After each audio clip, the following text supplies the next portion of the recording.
Hello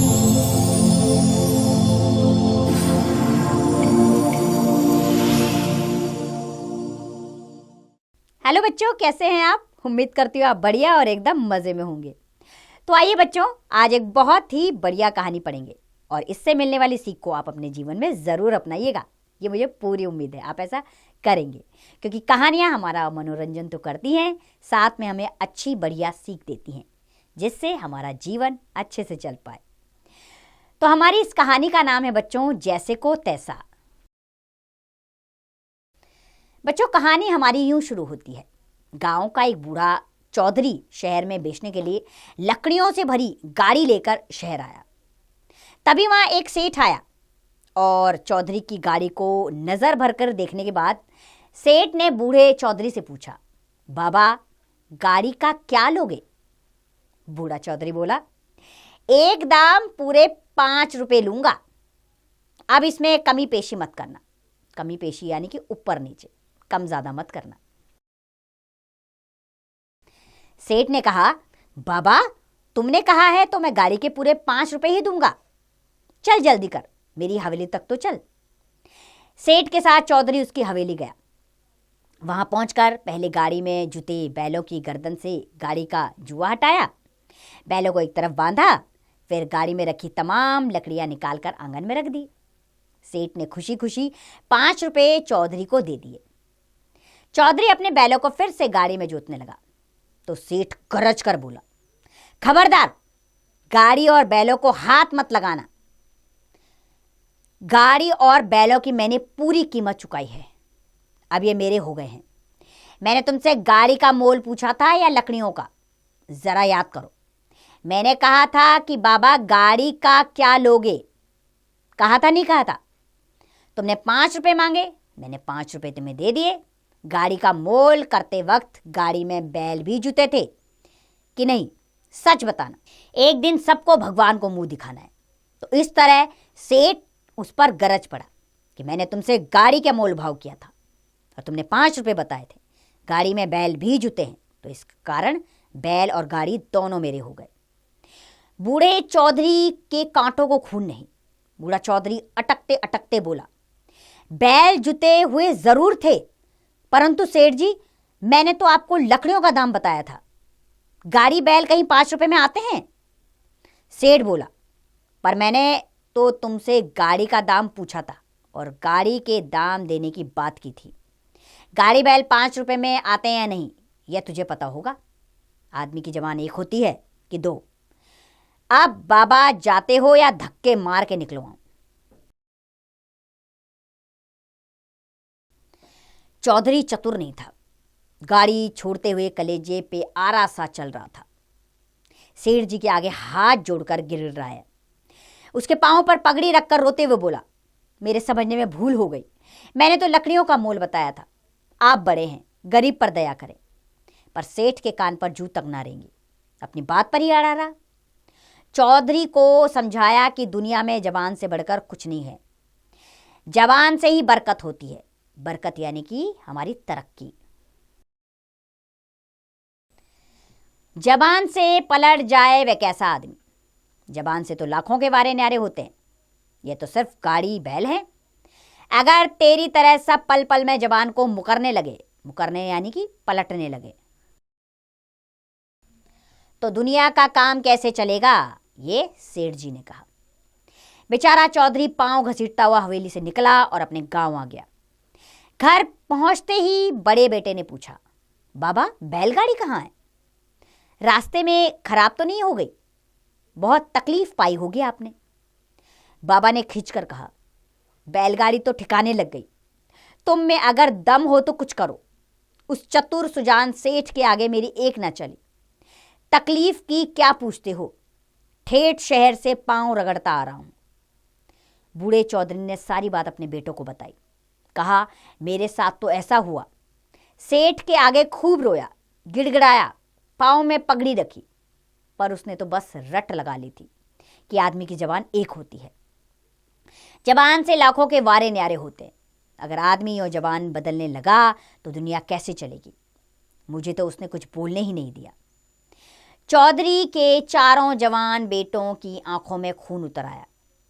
बड़े वाले 3 बेटे बोले, चलो हमें उस सेठ की हवेली का पता बता दो, हम उसकी ईंट से ईंट बजा देंगे। उसकी इतनी हिम्मत कि यूं राह चलते गाड़ी बैल रख लिए। पर चौधरी का सबसे छोटा बेटा कुछ और ही सोच रहा था। वह बोला, मैं अकेला ही उससे निपट लूंगा, तुम्हारी बारी नहीं आएगी। कल मुझे दूसरी गाड़ी में लकड़ियों को ले जाने दो, सेठ की जबान से ही उसे बांधूंगा, उसी का तराजू बाट और उसी के भाव से उसका हिसाब चुकता करूंगा। सब जानते थे कि छोटा बेटा बड़ा होशियार है, यह जो करेगा करके भी दिखाएगा। दूसरे दिन वह सुबह ही घर से रवाना हुआ और नगर के उसी चौक में गाड़ी खड़ी की। पिता ने उसे सेठ का हुलिया यानी कि वो कैसा दिखता है, हुलिया अच्छी तरह समझा दिया था। कल का दाव सेठ के मुरीफ रहा था, मुरीफ यानी कि उसके पक्ष में। उसकी सफलता से फूला आज वह फिर वहीं आया। लकड़ियों से भरी गाड़ी देखकर उसकी बाहें खिल गई, अर्थात वो फिर खुश हो गया कि वाह, फिर से लकड़ियों वाली गाड़ी आ गई। सेठ के पास जाकर पूछा, चौधरी गाड़ी बिकाऊ है क्या? चौधरी का बेटा तुरंत समझ गया यह वही सेठ है, इसीलिए उसने कहा, सेठ जी यह भी कोई पूछने वाली बात है, बेचने के लिए ही तो आया हूं। सेठ को तो चट लगी हुई थी। गाड़ी शब्द पर जोर देते हुए पूछा, तो एक ही कीमत बता दें, इस गाड़ी का क्या लेगा? मुझसे मोल भाव वाली बात मत करना। गाड़ी वाले ने भी कहा, सेठ जी फिजूल मोल भाव में क्या रखा है, सामने आदमी देखा जाता है। एक ही बात बता दूं कि इस गाड़ी के 2 मुट्ठी टके लूंगा, आपको जचता हो तो बोलो। सेठ को लगा कि अरे यह तो कल वाले बाबा से भी बोला है, मुट्ठी का क्या 1 टका बंद कर ले और 2 भी। बंद मुट्ठी को तो खोलने से पता चलता है। आज यह गावदी खूब मिली।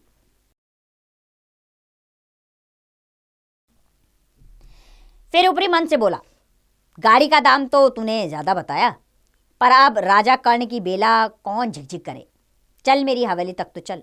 उसने कहा, चलो बहुत दाम बता रहे हो, लेकिन फिर भी इस गाड़ी को लेके हवेली में चलो। इस गाड़ी के 2 मुट्ठी टके ही दूंगा।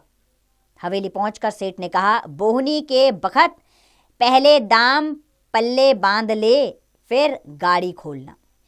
चौधरी के बेटे ने सोचा, अब इसे जिंदगी भर के लिए लकड़ियां खरीदना ना भुला दिया तो मैं भी यह मुंह लेकर घर न जाऊंगा। यह कहकर सेठ त्वरित गति से, त्वरित यानी कि बहुत तेजी के साथ, त्वरित गति से हवेली के भीतर गया और अपनी दोनों मुट्ठियों में 1-1 टका बंद करके चौधरी के बेटे के पास आकर बोला, ले अपने दाम, फिर दूसरी सटर पटर करना। सेठ टके देने के लिए मुट्ठियां खोल ही रहा था कि गाड़ी वाले ने झट उसका हाथ पकड़ लिया और फिर भी अपनी कमर में घुसा पैना हसिया। हसिया क्या होता है बच्चों? एक हथियार होता है। हसिया निकालकर बोला, सेठ जी मुट्ठियां खोलो मत, ये लो अब साथ ही जाएंगी। आज आया ना ऊंट पहाड़ के नीचे। सेठ हैरान होकर बोला, यह क्या बक रहा है? चौधरी का लड़का बोला, बक नहीं रहा हूं सेठ, जो सौदा ठहरा है वही बता रहा हूं। तुम्हारे शहर में जब लकड़ियों के साथ गाड़ी बैल बिकते हैं तो टके के साथ मुठियां भी जाएंगी। यह कहकर उसे सेठ की कलाई पर हंसिए का हल्का सा रगड़ दिया। रगड़ यानी कि ऐसे निशान लगाना। सेठ जोर से चिल्लाया, छोड़ दे चौधरी, मुझ पर दया कर, मुझसे गलती हो गई। गाड़ी बैल का भला मैं क्या करूंगा, तू उन्हें भी ले जा, मैंने तो यूं ही मजाक किया था। चौधरी ने सेठ की कलाई मरोड़ते हुए कहा, कल जब मेरे पिताजी तुम्हारे सामने गिड़गिड़ाए, पाँव में पगड़ी रखी, लेकिन तुम नहीं पसीजे। अब टके की बात है तो तुम अपनी जबान से पलटते हो। जबान से तो लाखों का लेन देन होता है। 2 मुट्ठी टके की बात तय हुई थी कि नहीं, बोलो। सेठ जी हकलाते हुए बोले, जबान तो की थी, पर टकों के साथ मुट्ठियां कटने का मुझे ध्यान नहीं रहा। अब जैसा तू कहे करने को तैयार हूं, पल भर में सेठ को सारा नफा नुकसान समझ में आ गया। चौधरी ने हंसिए का एक रगड़ा और सेठ की कलाई पर दिया। सेठ बलि के बकरे की तरह कांपते हुए बोला, गाड़ी के साथ दंड 500 रुपये भी दूंगा, मेरा हाथ छोड़ दे। उसे कांपते देखकर चौधरी के बेटे को हंसी आ गई। वह बोला, इसी हिम्मत के जोर पर बेचारे भोले भाले लोगों को ठगते हो। चलो मेरे पाँव में पगड़ी रखकर 7 बार नाक रगड़ो। सेठ ने मन ही मन स्वयं को समझाया। चौधरी के बेटे ने फिर से कहा, तुरंत गाड़ी बैल लाओ और ची चपड़ की तो हंसिए से आते निकाल दूंगा। सेठ ने तुरंत 500 रुपये और गाड़ी बैल लौटाकर अपनी जान छुड़ाई। चौधरी का समझदार बेटा दोनों बैलगाड़ियां और 500 रुपये लेकर गांव लौट आया। तो देखो बच्चों, लालच का फल बुरा ही होता है, जैसे सेठ जी के साथ हुआ। सेठ जी अपने को बहुत चतुर समझ रहा था, लेकिन क्या अंत हुआ उसका? उससे भी चतुर और है इस दुनिया में। आपको ये बात अच्छी तरह समझ में आनी चाहिए। छल कपट धोखे से हमेशा दूर रहना चाहिए। जीवन में तरक्की तभी पाई जा सकती है जब हम स्वयं का भी सम्मान करें और औरों का भी सम्मान करें और किसी को भी नुकसान ना पहुंचाए।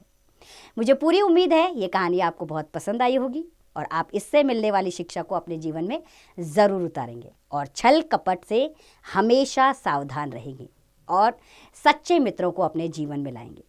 अब इस अध्याय का अभ्यास कार्य आप स्वयं कीजिए।